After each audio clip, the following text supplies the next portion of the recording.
Hey everyone, in an interview with Yahoo Sports finance reporter Daniel Roberts that was released on Thursday, September 8th, Sheldon Adelson, the CEO of Las Vegas Sands and the person that is making his personal investment in trying to build a stadium for Las Vegas, which has to go through a lot of approvals and hurdles, said that basically what he is doing is a gift for the community, but it will, and these are his words, significantly increase the value of the team.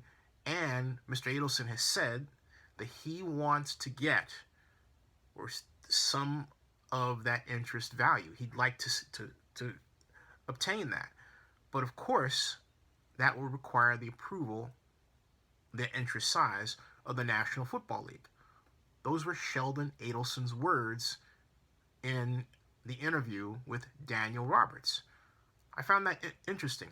I also found it quite interesting that Mr. Roberts' father is a lawyer who works for Sheldon Adelson.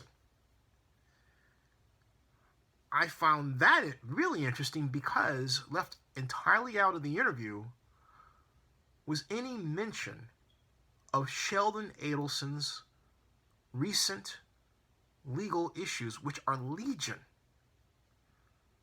And so since he went there, it's fair game to ask how Sheldon Adelson's legal problems are going to be looked at by the National Football League should this deal even get that far.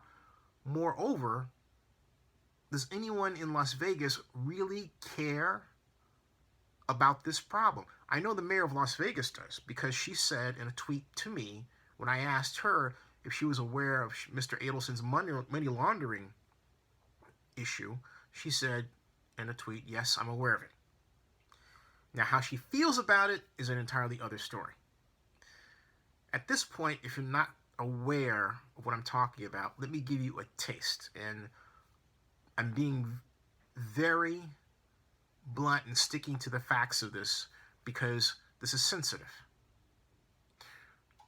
Sheldon Adelson has been not just accused as if you were at a party and you were talking gossip about a person, but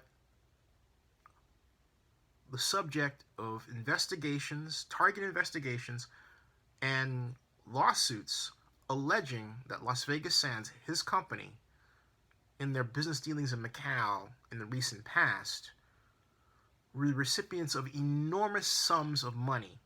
In fact, so much so that it is said the $29 billion fortune that Mr. Adelson made in Macao was largely because of dealings with Chinese gamblers who, in some cases, were said to be members of organized crime organizations over there.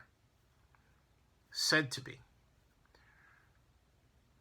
It has to be reported that Mr. Adelson has never been formally charged with any crime in this area. However, he has been fined. In 2013, he was fined, not he personally, but the organization, Las Vegas Sands, was fined $47 million for what were said to be violations of the Foreign Corrupt Practices Act.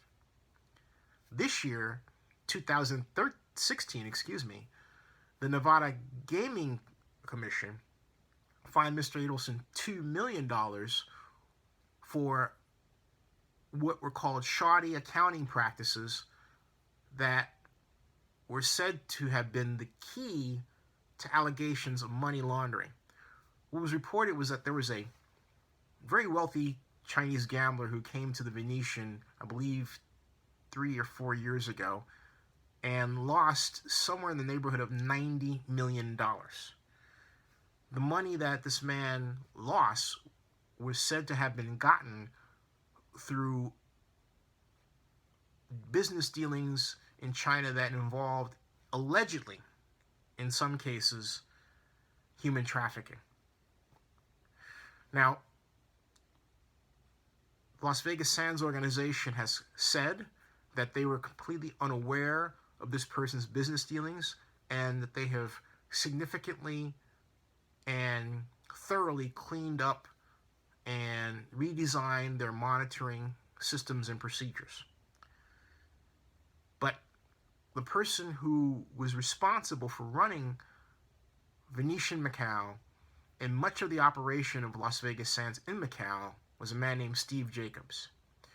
Mr. Jacobs was dismissed several years ago and filed a whistleblower lawsuit against Mr. Adelson. This year, Mr. Adelson, after stating he was not afraid to go to court against Mr. Jacobs, suddenly turned an about-face and settled with Mr. Jacobson out of court for an undisclosed sum. And he did so, Mr. Adelson, right after Oakland Raider owner Mark Davis gave his presentation, the famous first presentation of this year, to the Southern Nevada Tourism and Infrastructure Committee, and that was April 28th, the same day as the NFL draft. It's very clear that Mr. Adelson has worked to, if you will, clean up his tracks.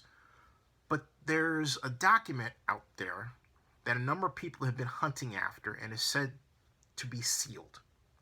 And it's sealed because when Mr. Adelson elected to pay an out-of-court settlement to Stephen Jacobs, his former CEO, that document remained to this day, was and remains to this day sealed.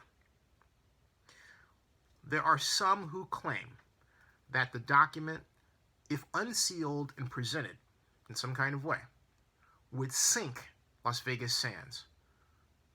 I do not know specifically what is in the document. I do know that the claims of the activities of Las Vegas Sands center around, allegedly, money laundering. So now that Mr. Adelson has, in his interview with Daniel Roberts, opened the door to discussing a possible ownership with the Raiders to get back some part of the money that he's investing, should this go through, we now have to ask the question: is Mr. Adelson completely fit, from the NFL's point of view, to pass the muster and become that part NFL owner he says he would like to become, subject to NFL approval? Moreover, should this entire deal have gotten this far? Because since Majestic Realty and Las Vegas Sands have said they will front money to the Oakland Raiders regarding PSL financing, said that today, actually Thursday, at the SNTIC meeting, that opens another question. Was any part of this allegedly ill-gotten money put into this business dealing with the Raiders? Have the Raiders been, and will they be, recipients of money that, had Mr. Jacobs' court case continued, would have been found to be laundered money? Those are huge, enormous questions that should be presented and answered. But they have to be put out there. And again, I emphasize this. I'm not saying anything that someone can't discover through a simple search on Google, Bing, Yahoo, any search engine. You can go and you can type Sheldon Adelson money laundering. You can type Las Vegas Sands money laundering. You can type Sheldon Adelson, Stephen Jacobs. And you will get a treasure trove of information that will drag you into the underbelly, at least as it existed, the dark underbelly of the gambling industry in Macao from 2004 to 2014. And I say that specific range because I talked to someone today who's a Lyft driver who actually was born in and grew up in Macao. And she told me that the government she goes back to visit her family, the government has taken great steps to clean up the gambling industry in Macau. That's good news as of this year. So it's quite possible that in his dealings in Macau, Mr. Adelson got for a time mixed up with the wrong people, but didn't know that they were the wrong people. That's quite possible. He claims he's done nothing wrong. And given that no one's proved otherwise, and this document that is part of Mr. Jacobs' whistleblower lawsuit is remaining sealed, who are we to say that's not the case at all? We have to give him his due and his respect. He has built an enormous and magnificent casino empire. But these court cases, these document dates, these news accounts are all too fresh to be ignored. They shouldn't be.